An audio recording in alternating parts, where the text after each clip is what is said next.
Well, I've been working on James Baldwin for about 25 years. Started when I was very young, obviously. And I was thinking about Baldwin a lot because this year, as you'll know, is the centennial of Baldwin's birth. He was born on August the 2nd, 1924. And I've been asked by a couple of publishers to write a short book on Baldwin to mark that centennial, but I wasn't keen to because I'd already written a couple of books. And then I started thinking about Baldwin in relation to my father. And my father had seen Baldwin debate William F. Buckley at the University of Cambridge in 1965. And since my father's health deteriorated through Alzheimer's disease, I started thinking about Baldwin and my father and illness and place and memory. So that's how the book began. Well, I think when I started, Baldwin was not that popular, it wasn't that fashionable. There were very few people working on Baldwin. And I wrote my master's dissertation on Baldwin, so that was 97 to 98. And then the PhD, I think it was 98, 99. So I was lucky or fortunate enough to be part of a new wave of interest in Baldwin, some of which happened around 2000, a couple of important edited collections. And then interest waned a bit in Baldwin, and then it picked up again during the Black Lives Matter movement, in which Baldwin was the most quoted literary figure. Someone's done some sort of text mining to look at that. And now he's become, really an important global figure. He pops up in sort of cameo roles, even in Spider-Man Homecoming, where Peter Parker's in detention, and there are this picture of Franz Kafka there, for example, and then there's a picture of Baldwin. So he's become kind of iconic again. Or in Capote versus the Swans, where there's one episode in which a cameo of Baldwin appears. So he has a kind of fascinating afterlife at the moment. I think partly why I like Baldwin was that he wasn't that fashionable, and he's since become so. Yes, it was much more organic in the way that I wanted to write sections about my father, but I didn't want to have them just at the beginning or italicized. I wanted them to weave in and out, so ebb and flow through and out of the text about Baldwin. So it's a mixture, so it's a different new kind of writing for me as well. So it's part memoir, part literary criticism. It's about, I was kind of joking, but someone asked me about it, and I was calling it literary memography. Kind of the literary and then the kind of memoir and biography. So yeah, it was fascinating to write, and I enjoyed the process because it felt more organic. I wanted my father to kind of come in naturally into the moments where I was writing about Baldwin's life and work. I wouldn't call it cathartic, but it certainly helped. There's certain pressures about writing about a close family member. When in my case, I have my mother's still very much alive, and I have 3 sisters. So there's a certain burden of responsibility. And also because this is the first piece of writing that my father isn't able to read, or the first book certainly. It's been a good process though. Sometimes I felt slightly guilty where I would visit my father and I would take notes, because I knew that they'd be useful for the book, so I'd feel slightly guilty about that, but I reflect on that in the book. But I think that was useful. It didn't detract from the time I spent with him, I don't think. But there were certain moments that were useful. So one of the last visits in the previous home, where I noticed that the home staff had misspelt his name. They put fields instead of field, where it was the kind of detail that made me think about our name, our relationship, the ways in which he'd become slightly alienated from the person that I knew. So a mixture of emotions, I think.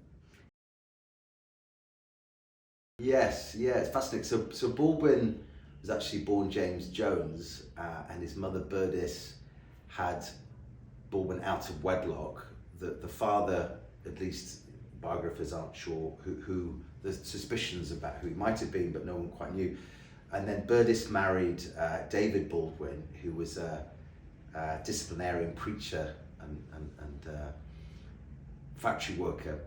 And he had a very uncomfortable, Baldwin had a very uncomfortable relationship with the man. He always referred to him as his father, not his stepfather.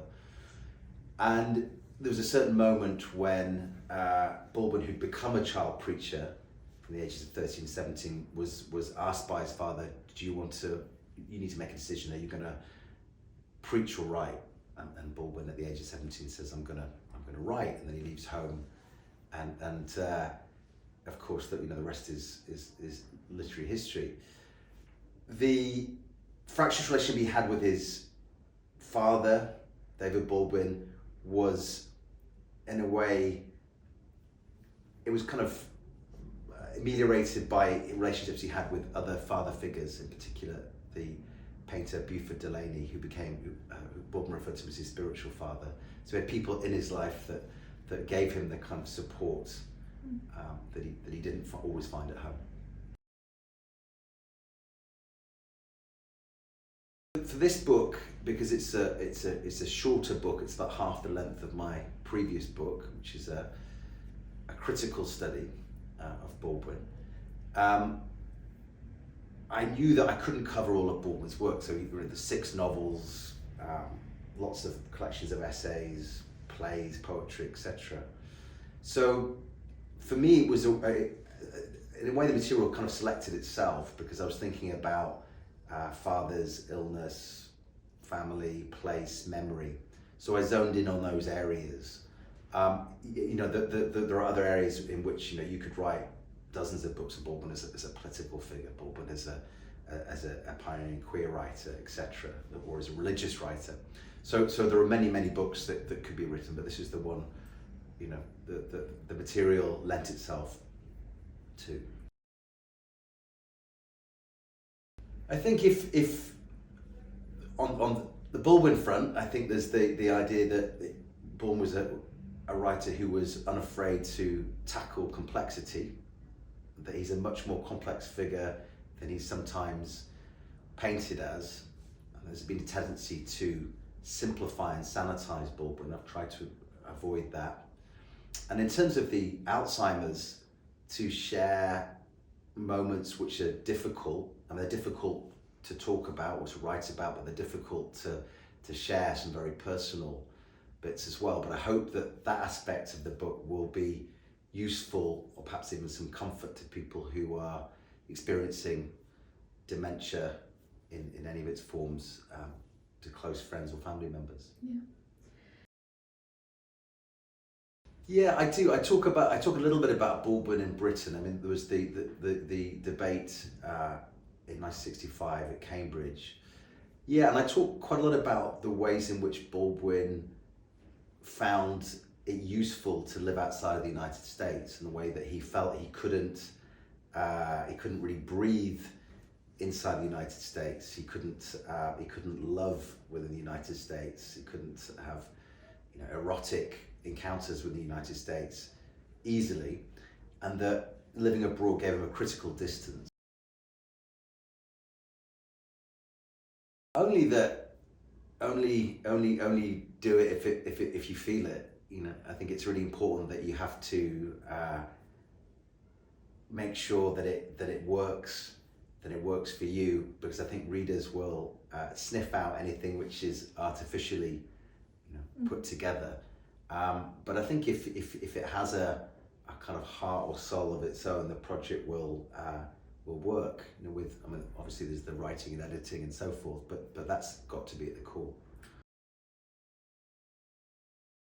Yeah, I'm not really one for favourites, but I think there are some remarkable passages in his last novel, Just Above My Head, which is, although Baldwin's renowned for being a pioneering writer of gay fiction, it's the earliest example where there is a kind of sexual relationship between 2 African-American men. They're kind of boys at the time.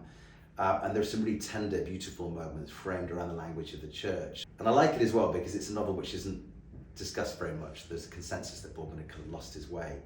So that I like, and there are a lot of his lesser known works that I find draw me in, partly because they haven't been discussed so much.